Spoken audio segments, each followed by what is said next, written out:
Everyone, मैं हूँ Rajni Kataria and welcome to my channel. दोस्तों, आज एक बहुत ही इंटरेस्टिंग वीडियो आप सभी के लिए। आज मैं ऐसे प्लेनेट की बात करने वाली हूँ जिसकी वजह से हम लोग बहुत ज़्यादा डरे हुए रहते हैं। ऐसा प्लेनेट जो कार्मिक प्लेनेट है, ऐसा प्लेनेट जो हमें इल्यूजन में रखता है। उसके अलावा ऐसा प्लेनेट जो हमारी लाइफ को एक है ना कि स्पीडली उठापटक करता है, यानी कि एक क्षण में वो आप राजा हैं और एक क्षण में आप रंक हैं। कार्मिक प्लेनेट है और उस प्लेनेट का नाम है राहु। राहु की बात इसलिए मैं करने वाली हूँ क्योंकि मैं बताऊँ कि राहु क्या करने वाले हैं। राहु ट्रांजिट करने वाले हैं उत्तरा भाद्रपदा नक्षत्र। ठीक है, 5 जुलाई को अराउंड ये ट्रांजिट करेंगे और 16 मार्च 2025 यानी कि पूरे 8 से सवा 8 महीने तक वो इस नक्षत्र में रहने वाले हैं। 8 महीने का एक लंबा पीरियड, 1 से 8 महीना तो बहुत बड़ा पीरियड हो जाता है। इस पीरियड में राहु जैसा प्लैनेट जब ट्रांजिट करता है, हमारी लाइफ को एक अलग लेवल पर ट्रांसफॉर्म करता है या अलग लेवल पर आई कैन से बदलता है। क्योंकि हमेशा मैं कहती हूँ कि जो भी स्लो मूविंग प्लैनेट है, हम राहु केतु 18 महीने एक जगह पर रहते हैं, एक जॉडियक में रहते हैं। उसके अलावा 18 महीने रहते हैं, 1.5 साल। उसके अलावा आपका सैटर्न हो गए, आपके जुपिटर हो गए। ये जो 4 प्लैनेट हैं, ये जब कभी भी किसी भी जॉडियक में से गुजरते हैं तो बड़े लेवल का चेंजेस होता है हमारी ज़िंदगी में। उसके अलावा ये जब कभी भी किसी नक्षत्र से पर्टिकुलर गुजरते हैं तो भी एक बड़े लेवल का चेंजेस हमें फील होता है। मैंने कहा ना, लाइफ बदल जाती है सडनली। और राहु जैसा प्लैनेट, वो उसके चेंजेस तो बहुत हाई लेवल में फील होने वाले हैं। क्योंकि अब हम एक डिवाइड के हिसाब से मैं आपसे बात करने वाली हूँ कि क्या है। 8 महीने का बड़ा पीरियड है, ठीक है। सबसे पहले बात करते हैं राहु की, स्टेप से चलते हैं। राहु क्या चीज़ है? राहु के बारे में हमेशा मैं कहती हूँ, राहु जो सिग्निफाइड करता है हमारी लाइफ को, हमारा इल्यूजन, हमारी मेटेरियलिस्टिक चीज़ें। राहु कलयुग का राजा है, यानी कि समझ लीजिए जो हम रह रहे हैं ना, राहु की बनाई हुई दुनिया में इस समय हम रह रहे हैं। राहु ने ही क्रिएट किया है इस दुनिया को, क्योंकि सारे टाइम हमारे हाथ में मोबाइल है। वो दुनिया है जो कि हमें पता ही नहीं है भी कि नहीं, इल्यूजन। जब हम किसी हमारी पिक को या किसी चीज़ को पोस्ट करते हैं तो कितने सारे फिल्टर, इल्यूजन, खूबसूरत दिखने लग जाते हैं, डिफरेंट दिखने लग जाते हैं। राहु एक्सप्लोजन का कारक है, राहु चीज़ों को बढ़ाने का कारक है, राहु चीज़ों को मल्टीप्लाई 3 गुना नहीं 300 गुना करने का कारक है। आपको क्या कुछ चाहिए, मटेरियलिस्टिक चीज़ें आज है, मैं इस दुनिया में क्यों आया हूँ और मुझे क्या क्या ले लेना है, प्राप्त कर लेना है, डिज़ायर्स, दैट इज़ राहु। जहाँ राहु बैठा है ना, वो सब चाहिए आपको। देख लीजिए आपके चार्ट। राहु का आप कभी पिक देखेंगे, वो राहु देव का, जो अगर गूगल पे जाके, तो खाली फेस है। तो जो सेंसेस है ना, फेस पे ही सारी सेंसेस हैं। आंखों से हम देखते हैं, नाक से सूंघते हैं, कान से सुनते हैं, मुंह से बोलते हैं, खाना भी खाते हैं, और हमारी स्किन। तो पाँचों जो सेंसेस है, पाँचों सेंसेस, उन सेंसेस को एक्टिव करते हैं राहु। सब चाहिए। जो गूगल पे जो फेस है, और उस धरती को खा रहा है, यानी कि जितना भी राहु को मिलता है उतना भी उसे कम लगता है। जितना हम राहु के लिए भागते हैं उतना हमें कम लगेगा। इतने डिजायर्स राहु लेकर के आ रहे हैं, चाहिए और चाहिए, नीडी हो जाते हैं बिल्कुल। और उसके लिए हम कितनी भी पॉलिटिक्स कर लेंगे, षड्यंत्र भी कर लेंगे, दिमाग भी चलेगा। राहु के पास दिमाग भी तो दिया है ना, सिर दिया हुआ है, तो सारे षड्यंत्र, सब कुछ चाहिए। सारी सेंसेस को जो भी चीज़ आराम देगी वो सब राहु को चाहिए। खाना भी चाहिए तो बहुत एक्स्ट्राऑर्डिनरी खाना चाहिए, that is Rahu. And Rahu से डिफरेंट कम्युनिटी, पैटर्न से अलग सुचवाएगा आपको, आपके धर्म से डिफरेंट चीज़ सुचवाएगा आपको। अपना जो थॉट प्रोसेस है आपके पैटर्न से अलग, आपकी जो लीनियज चल रही है उससे अलग, डिफरेंट कम्युनिटी, बागी तेवर, rebellious quality, that is Rahu. Rahu राजा से रंग बनाता है, लेकिन फास्ट, क्विक चाहिए, फटाफट हर चीज़ फटाफट चाहिए, शॉर्टकट। पैसा चाहिए, 11th हाउस बढ़ गया, पैसा चाहिए फटाफट, चलो। कोई लॉ एंड ऑर्डर नहीं है, कोई धर्म नहीं, नथिंग, नोट लेके आओ। राहु 7th हाउस बढ़ गया, मल्टीपल पार्टनर चाहिए। तो राहु ऐसा एक प्लेनेट है जो कि हमें 1 गुना 2 गुना नहीं, 300 गुना चीज़ों को लेने की शक्ति के लिए कहता है और उस तरफ दौड़ाता है, हमारा पेट ही नहीं भरता है। तो राहु का ही काम है, राहु जो अभी चल रहे हैं, ठीक है। दूसरी बात करते हैं, राहु ट्रांसफर कर रहे हैं इस वक्त पाइसिस में। पाइसिस में जो साइन जो है ना, वो स्पिरिचुअल साइन है, वेरी स्पिरिचुअल, क्योंकि इसके लॉर्ड कौन है? जुपिटर। जो कि हमें एक स्पिरिचुअल पावर की तरफ जाने के लिए कहते हैं। पाइसेस साइन स्पिरिचुअल का है, लेट गो का साइन है, छोड़ देने का साइन है, मॉन्क बन जाने का साइन है, सारी जितनी भी एक ना कि जो दुनियादारी है उससे परे सोचने का साइन है, दैट इज अ पाइसेस है। बट यहाँ बट बड़ा इसलिए है क्योंकि राहु तो उल्टा चलता है, वो तो रेट्रोग्रेड ही रहते हैं सारे टाइम राहु की। तो राहु कह रहे हैं कि नहीं नहीं मुझे अभी छोड़ना ही नहीं है, भले ही मैं पाइसेस में हूँ लेकिन मैं तो रेट्रोग्रेड हूँ, तो मुझे तो अभी दुनिया और चाहिए, वो बैक आएगा। राहु की स्टार्टिंग हमेशा पाइसेस से होती है, एरीज से नहीं होती है। एरीज में तो खत्म हो जाता है, एंड हो जाता है साइकिल। पाइसेस से स्टार्टिंग होती है क्योंकि रेट्रोग्रेड पोजीशन में रहते हैं हमेशा। तो पाइसेस से राहु कह रहे हैं कि मैं तो उल्टा चलूंगा, तो मुझे तो दुनियादारी चाहिए। बाकी सारे प्लैनेट तो सीधे चलते हैं तो दुनियादारी छोड़ते हुए निकल जाते हैं, लेकिन राहु एक ऐसा प्लैनेट है, राहु और केतु, जो कि कह रहे हैं कि मुझे आई नीड मोर। इसीलिए वो जो चीज़ें छूट रही है ना वो छोड़ नहीं रहे हैं, वहाँ पे कहीं ना कहीं पकड़ के बैठे हैं, क्योंकि दुनियादारी तो राहु को पसंद है। पाइसेस जो साइन है उसका जैसे उल्टा कर रहे हैं राहु, और जुपिटर से तो उल्टे ही चलते हैं। जुपिटर धर्म सिखा रहे हैं, जुपिटर हमें एजुकेशन दे रहे हैं, लॉ एंड ऑर्डर सिखा रहे हैं, हमारे लीनियस से जुड़ने के लिए कह रहे हैं, हमें अच्छा बुरा उसका पाथ दिखा रहे हैं। जबकि राहु कह रहे हैं कि कोई मतलब ही नहीं, सब उल्टा चलो। इसीलिए राहु अभी रिबेलियस क्वालिटी वाला जो काम है, स्पेशली इन पाइसेस जॉडियक, उसमें कह रहे हैं कि कुछ नहीं छोड़ना, सब चाहिए मेरे को। ठीक है, अब बात करते हैं दूसरी। वो बात ये कि राहु ट्रांजिट कर रहे हैं राइट नाउ इन रेवती नक्षत्र, जो कि 27 वाला नक्षत्र है, अंत है नक्षत्र बेल्ट का, अंत है Pisces sign in zodiac belt का। But because of the Rahu tendency, because of the Rahu nature, ये सारी चीज़ें राहु की शुरुआत है। रेवती नक्षत्र से राहु ने शुरुआत कर ली है, पाइसेस साइन से राहु ने शुरुआत कर ली है। तो ये समझिए कि राहु उल्टे हैं, तो ये आप उनका सेकंड साइन होगा, सेकंड नक्षत्र होगा, ऐसा समझिए इस चीज़ को। और पाइसेस साइन फर्स्ट साइन मंगाना कि आप देख सकते हैं अपने चार्ट में भी। ठीक है, रेवती में है जिसका कि मरकरी जॉडियक में, मरकरी उनके प्लैनेट है। मैंने ऑलरेडी बहुत अच्छा से वीडियो बनाया है इसके बारे में।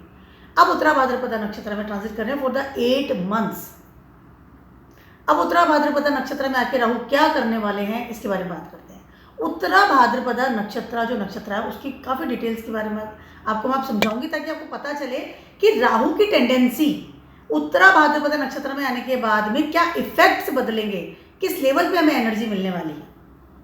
उत्तरा भाद्रपदा नक्षत्र नंबर है 26 नक्षत्र, एंड का नक्षत्र है, सेकंड लास्ट एंड आ जाता है। राहु के लिए तो मैंने बताया ना सेकंड है। वहाँ पर कहीं ना कहीं उत्तरा भाद्रपद नक्षत्र जो है वो नक्षत्र काम करता है आपकी स्पिरिचुअल पावर को लेकर के। पाइसेस साइन है ना, वाटर साइन है, जिसमें मतलब पानी है, डी वाटर, समुद्र है। ठीक है, वहाँ पे ये नक्षत्र काम करता है। तो कहीं ना कहीं ये स्पिरिचुअल पावर को आपको ग्रोथ करेगा। कहीं ना कहीं दबी हुई चीज़ें आपकी, हिडन चीज़ें या ऐसी चीज़ें जो वाटर में रहती हैं, डीप शांति से पड़ी रहती हैं वो चीज़ें, ज़्यादा माथाफोड़ी नहीं है। राहु आके तो बवाल करेंगे। उत्तरा भाद्रपद नक्षत्र के सबसे पहले देवती की बात करते हैं, उनका है अहिर नाम है, नारायण समथिंग आगे है। अहिर जो नाम है वो जो क्वालिटी है, जो देती हैं, वो सरपेंट है, ड्रैगन। लेकिन ऐसा ड्रैगन जो पानी में है, वाटर ड्रैगन है, जो पानी में ही रहते हैं, ज़्यादा उठापटक नहीं करते हैं, वाटर में ज़्यादा उनको कंफर्टेबल होता है। पाइसेस है। कहीं ना कहीं शिवा भी इनको इनका देती कहा गया है, भगवान शिव को भी इनको देती बताया गया है बहुत सारे क्लासिक्स में, टेक्स्ट में अगर आप पढ़ते हैं तो। बट यहाँ पर ड्रैगन को मैं यूज़ करूँगी, ड्रैगन है जो कि पानी में है, आग उगलने वाला ड्रैगन नहीं है, पानी वाला ड्रैगन है। ठीक है, बट ड्रैगन है, नेचर का ध्यान रखिएगा। इनकी जो सिंबल है वो ट्विन सर्प है, यानी कि ट्विन सर्प, दो सर्प या एक सर्प जिसके दो मुंह हैं। अब ऐसे में आप गूगल में जाकर भी सर्च भी करेंगे in case you want to know कि हाँ ऐसे सर्प भी होते हैं जिनके दो मुंह होते हैं। तो लाइक आप उसको ले लीजिए या दो सर्प ले लीजिए। इसकी वजह से जो भी इस नक्षत्र से जो भी प्लैनेट गुजरेगा या ये नक्षत्र आपके प्रोमिनेंट है, तो कहीं ना कहीं इस समय इस नक्षत्र की क्वालिटी है ट्विन वाली। आदमी दिखता कुछ और है, अंदर से कुछ और होता है, क्योंकि 12वां घर है ना, पाइसेस है। तो यहाँ पे आप स्पिरिचुअल पावर तो दिखा ही रहे हैं कि मैं तो बहुत स्पिरिचुअल हूँ, सब छोड़ दिया, लेकिन यहीं पे एडिक्शन भी है। तो ट्विन फेस हो गए, ठीक है, 2 सर्प हो गए, ट्विन फेस हो गए, यानी कि आप कहीं ना कहीं आपकी जो पर्सनैलिटी है स्प्लिट वाली होगी है ऐसे में। कई बार होता है इंसान दिखाता कुछ और है, अंदर से कुछ और होता है। सामने से तो मॉन्क बन गया और शाम को जाके उसने ड्रिंक कर ली। सामने से तो कह रहा है कि नहीं मैं तो बिल्कुल साधु वाली क्वालिटी है, आई एम द देता पर्सन, मैं तो ये भगवान को मानता हूँ, ये करता हूँ। शाम को पता चला कि वो मल्टीपल पार्टनर्स पे जा रहा है। Because addiction, against law and order जाना, अगेंस्ट धर्म काम करना, उल्टे सीधे खर्चे करना, ये सब भी तो पाइसेस है, इसलिए ट्विन फेस। ठीक है, अब टॉप पे जो चीज़ आती है वो है कि इसके प्लैनेट कौन है जो कि उत्तरा भाद्रपदा नक्षत्र को होल्ड करते हैं, और इसके प्लैनेट है वो है सैटर्न, कर्मों के देवता। 12th हाउस में आके आपको कर्म का पूरा पता चलता है, क्योंकि एंड हो जाता है आपकी लाइफ का, सारे काम करते हुए एंड में पहुंच जाते हैं। वहाँ खड़े होके सैटर्न आते हैं हिसाब किताब लेकर के, अपने डायरी लेकर के, और वो कहते हैं कि चलिए आइए अब आपने क्या क्या किया है। ट्विन फेस आपने अपनाया, यहाँ से गलत था, यहाँ से सही था, इसीलिए 12th हाउस है।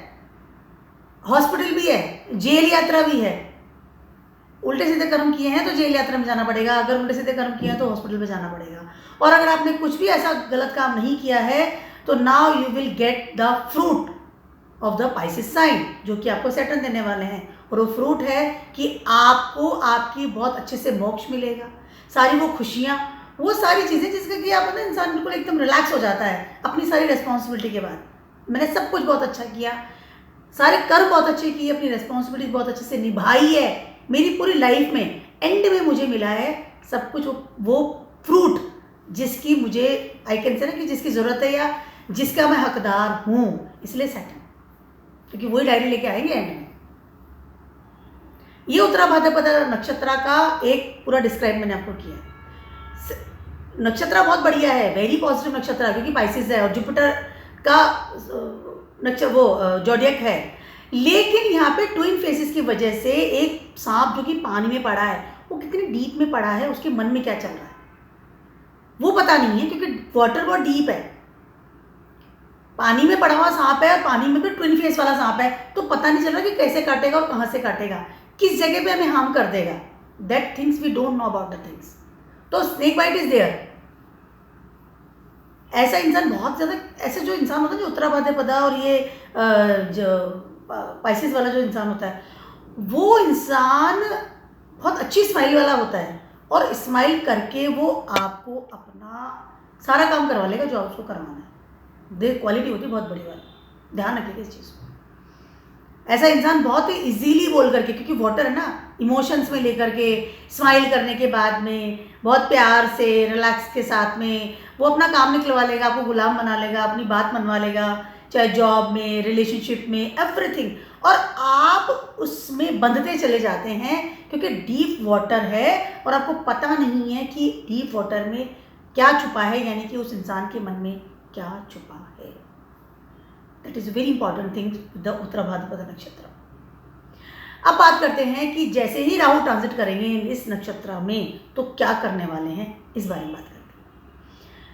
सैटर्न जो इस नक्षत्र के जो प्लैनेट हैं जो होल्ड करते हैं, जो कि इसको पूरा आई कैन से रिस्पॉन्सिबल है इस नक्षत्र के, या उनके ऊपर रिस्पॉन्सिबिलिटी इस नक्षत्र की। तो सैटर्न को ना 2 घर दिए गए हैं हमारे जॉडियक में या हमारे होरोस्कोप में, 10वां और 11वां। उसके बाद पाइसेस आ जाता है, उसके बाद मोक्ष।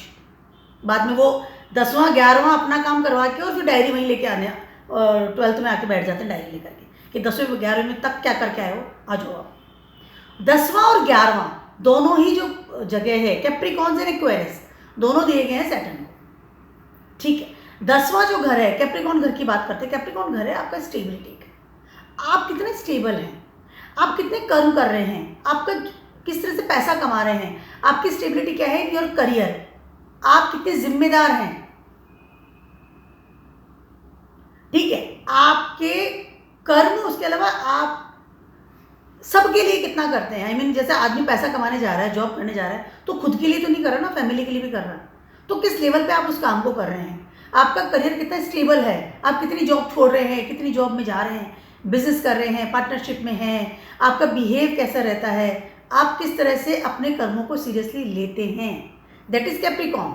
जहाँ भी कैप्रिकॉन आपके चार्ट में आप देख लीजिए, वहाँ पे आपको करना ही करना है। क्योंकि वहाँ पे कैप्रिकॉन करवा ही रहा है। That is Capricorn stability. लेकिन आप स्टेबल भी उसी वाले जोड़े की वजह से होंगे, उसी वाले आइकन हाउसेस की वजह से होते हैं, क्योंकि जितना आप कर्म करेंगे ना वहाँ आपको स्टेबिलिटी मिलती चली जाएगी। That is the pillar of your life. Capricorn करवाता है कर्म हाई लेवल पर क्योंकि सैटर्न है, लेकिन कहीं ना कहीं आपको जमीन देता है, foundation. Capricorn is the foundation of your life कि हाँ अब मैंने स्टेबल हो गया हूँ, मैंने फाउंडेशन कर ली, बिल्डिंग बना सकता हूँ। इसीलिए सैटर्न यहाँ पे बहुत ज़्यादा प्रोमिनेंट होते हैं। सैटर्न का घर है ये। जितना कर्म करेंगे उतना स्टेबल होंगे। कर्म बहुत ज़्यादा करने पड़ रहे हैं, समझ लीजिए सैटर्न आपको बहुत कुछ देने के लिए बैठे हैं कि आप कर्म कीजिए, मैं देने के लिए बैठा हूँ, सीरियसली, विदाउट एनी शिकायत। सेकेंड जो दिया गया है वो है एक्वेरियस। एक्वेरियस साइन जो है वो है आपको जैसे ही कर्म करके आप निकलते हैं, जैसे ही उस भट्टी में सोना तपता है, आग में तपता है, कन्वर्ट इनटू द ज्वेलरी, वो इतनी खूबसूरत ज्वेलरी बन के निकलता है। और ज्वेलरी जब आप किसी को देते हैं या कोई महिला पहनती है या उसका जो वजूद निकल के आता है, that is Aquarius. That is your desire space. आपकी डिजायर्स, आपका 11th हाउस, जहां भी एक्वेरियस आपके चार्ट में गए वहां पे आपके डिजायर्स कंप्लीट करेगा। डिजायर्स है वो आपकी लाइफ की, कहीं जहां पर भी बैठा हुआ है। आपकी गेनिंग, मनी कितना कमाता हूँ, नेटवर्क कैसा है, मेरी इमेज कैसी है, किस लेवल पर, सारे डिजायर्स मिलकर के एक्वेरियस में आके बैठ जाती है।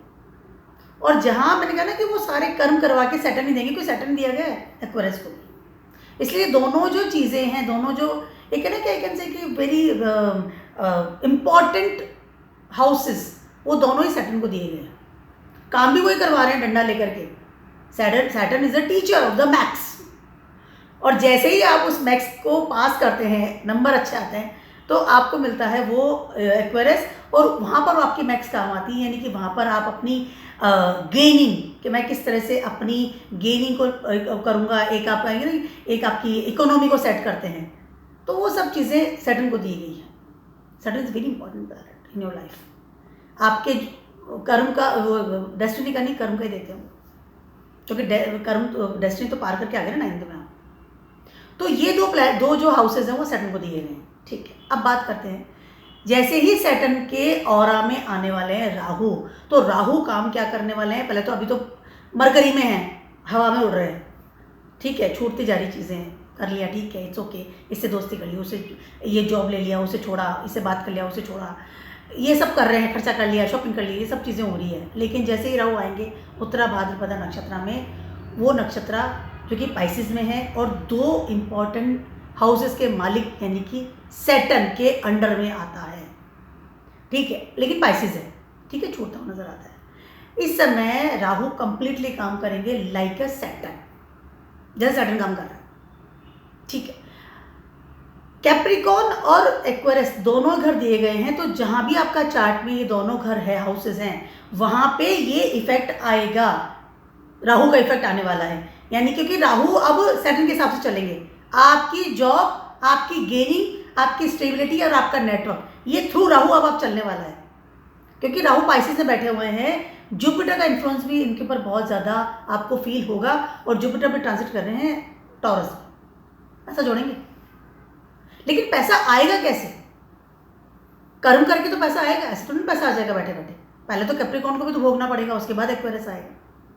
ठीक है, अब राहु जब 12th में है और काम कर रहे हैं लाइक ए सैटर्न, होने क्या वाला है इस समय अफेक्ट। अब इफेक्ट की बात करते हैं कि मंडेल लेवल पर हम सब पे क्या इफेक्ट होने वाला है। इस समय 99.9% लोग पैसा कमाएंगे या जॉब करेंगे डिफरेंट कम्युनिटी में या विदेशों में। 99.9% की बात कर रही हूँ मैं। इस समय अगर आपने अप्लाई कर रखी थी, सारे जोड़े की बात कर रही हूँ मैं, सारे जोड़े साइन की, पर्टिकुलर डेफिनेटली मेरा नेक्स्ट वीडियो ट्यूसडे को जो आता है तब मैं आपको बताऊंगी कि पर्टिकुलर जॉडियक पे, पर्टिकुलर साइन पे क्या असर होने वाला है। रिलेशनशिप की बात भी वहीं होने वाली है, आपकी स्टेबिलिटी की बात होने वाली है, हेल्थ की बात होने वाली है, गेनिंग्स की बात होने वाली है, जॉब की बात होने वाली है, या आपकी आई कैन से ना कि मकान है, जो भी सब चीज़ें हैं, ये सैटर्न कंस्ट्रक्शन का भी कारक होता है। उन सब की बातें मैं नेचुरली आने वाले मेरी वीडियो में बताऊंगी। अभी मैं सिर्फ एक आपको डिस्क्रिप्शन दे रही हूँ। तो आपका मकान बनेगा तो बाहर बनेगा, यू विल ट्राई कि मैं कहीं बाहर बनूँ। आप शिफ्ट होंगे तो बाहर शिफ्ट होंगे, रिबेलियस क्वालिटी दे रहा है ना। और वो आप करेंगे इसलिए बिकॉज ऑफ द जुपिटर, आपको इकट्ठा करना है चीज़ों को इस समय, क्योंकि जुपिटर टॉरस में इस समय, वैसे भी जुपिटर के कारक हैं पाइसेस और आपके डेस्टिनी के कारक हैं, इसलिए आपकी किस्मत ही आपको वहाँ पर लेकर के जा रही है। विदेशों से संबंध बनेगा, विदेशों में नौकरियाँ ढूंढेंगे, विदेशों में नौकरियाँ लगेगी। आप इस समय अपने घर को छोड़ करके बाहर जाएंगे अगर आप घर बदल रहे हैं या आपका पर्टिकुलर साइड में इस समय राहु ट्रांजिट कर रहे हैं तो गेनिंग होगी, विदेशों से होगी। पढ़ने जाएंगे तो विदेश में जाएंगे। राहु बहुत हाई लेवल पर रिबेलियस क्वालिटी दे रहा है इसमें सैटर्न को, या राहु सैटर्न के अनुसार ही चल रहा है इस समय, क्योंकि राहु जो काम कर रहा है पाइसेस में बैठ करके सैटर्न के अनुसार चल रहा है। अब आपका दिमाग होगा कि ठीक है मैं बाहर जॉब करूं, बाहर नौकरी कर लूं, बाहर में विदेशों में मेरा बिजनेस स्टार्ट कर लूं, जो भी सारी चीज़ें होगी वो बाहर की तरफ आपको लेकर के इस समय जाने की कोशिश होगी, बिकॉज राहु का इन्फ्लुएंस आ रहा है और इस समय काफ़ी इल्यूजन में भी जाएंगे। ऐसे फैसले लेने की शुरू कर देंगे जो कि इल्यूजन में है, क्योंकि राहु है वहाँ पर, तो आपको मल्टीपल कर रहा है। हाँ मिल जाएगी जॉब, चलो करो अप्लाई, छोड़ दो इसे तो, हाँ चलो चलते हैं, गेनिंग मिल जाएगी, चलो अच्छा पैकेज है विदेशों में चले, ये इन्फ्लुएंस का कारक बनेगा हाई लेवल पर। राहु रिजल्ट नहीं दे रहे, राहु का कोई बेस नहीं है ना वहाँ पर, राहु सिर्फ आपको इन्फ्लुएंस कर रहे हैं, भगा रहे हैं जगह से। और अगर आपकी राहु की महादशा और अगर अंतरदशा चल रही है इस समय तो, और या फिर सैटर्न की चल रही है, तो इस समय आपको हाई लेवल का इस पर इफेक्ट आने वाला है, नो डाउट। सैटर्न तो रेट्रोग्रेड होने वाले हैं अभी 30 तारीख को, मैंने वीडियो लास्ट में बनाया हुआ है उसका। अब सैटर्न रेट्रोग्रेड हो रहे हैं और कहीं ना कहीं राहु को इन्फ्लुएंस कर रहे हैं, तो सैटर्न 4.5 महीने के रेट्रोग्रेड होंगे, तो कहीं ना कहीं Rahu will effect like Capricorn. After that जैसे ही सैटर्न वापस आते हैं तो क्योंकि कैप्रिकॉर्न का भी असर डालेगा, और जैसे ही सैटर्न आ जाएंगे वापस 15 नवंबर को मार्गी हो जाएंगे, तो Rahu will effect like Aquarius again. Automatically ये चीज़ें कट हो रही है, क्योंकि सैटर्न अभी जिस जगह पर बैठे हैं उसका भी तो असर देंगे। राइट नाउ जो स्थिति आसमान में है, राइट नाउ जो गोचर चल रहा है उसका इफेक्ट भी तो देंगे, क्योंकि राहु भी तो ट्रांजिट ही कर रहे हैं। ठीक है, 4.5 महीने you feel like Capricorn because of the Rahu transiting in Uttara Bhadrapada nakshatra. After the time जो 3.5 महीना आपका बचता है उसमें you will Rahu will act like Aquarius में साइन में फील करेंगे, क्योंकि कहीं ना कहीं जो इन्फ्लुएंस आ रहा है राहु के ऊपर वो कंप्लीटली सैटर्न का आ रहा है। ठीक है, रिलेशनशिप में, जॉब में, हेल्थ में, मकान में, गेनिंग में, स्टेबिलिटी में, lots of things will be change. और आप ये देख सकते हैं कि जो मैं 4.5 महीने की बात कर रही हूँ because of the Saturn retrograde, उसके बाद में ही आपको काफ़ी कुछ इन्फ्लुएंस चालू हो जाएगा। 5 जुलाई में ट्रांजिट कर जाएंगे उत्तरा भाद्रपद नक्षत्र में। उसके बाद में जब तक सैटर्न मार्गी नहीं होंगे तब तक आपको राहु काम ही करवाएंगे, दौड़वाएंगे बहुत ज़्यादा इल्यूजन में। Lots of I can say कि losses can be possible, job का सडनली जॉब छोड़ देना, बिकॉज 12th हाउस है और राहु है, इल्यूजन में रख रहा है और आपको लॉसेस भी करवा रहा है हाई लेवल के। जॉब में बहुत ज़्यादा प्रॉब्लम आएगी, प्रोफेशन एंड गेनिंग, स्टेबिलिटी हिलाएगा इस समय राहु, ध्यान रखिएगा इस चीज़। तो मेरा बहुत छोटा सा वीडियो था, मैं तो बहुत कुछ बोल सकती हूँ 4-5 घंटे फॉर दिस सब्जेक्ट, बट ये छोटा सा मैंने आपको डिस्क्रिप्शन दिया है। और पर्टिकुलर जोड़ेक पे क्या असर होने वाला है मैं अगले वीडियो में मेरे बताने वाली हूँ। उसके अलावा कहीं ना कहीं रिबेलियस क्वालिटी आपको इसमें फील होगी रिगार्डिंग योर कर्म क्षेत्र, तो आपको थोड़ा अलर्ट सभी को रहना है, ज्योतिष जोड़े साइन को।